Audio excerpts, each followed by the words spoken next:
хэмжээнд аваад ер нь хэдэн давхар та юу гэж бодож байгаа гэдгийг юусэн зүгээр нэг баруун иргэдэг, зүүн иргэдэг гэдэг юм баггүй. Баруун доошоо зүүн дэшээ ч юм уу. Тиймэрхүү арай өөр байхгүй.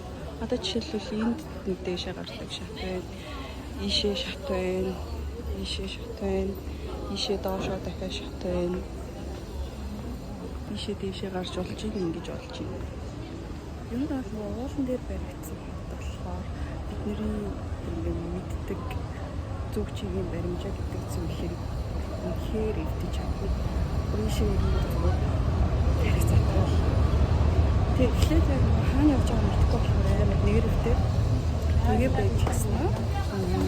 За ер нь бол энд төөрөөд явж байгаа нь өөрөө энэ хотын үзэсгэлэн энэ өөрийнх нь бьюти юм байна гэж бодлоо. Тэгээд зүгээр төрөө яваад гэж бодоод төрөө яваад.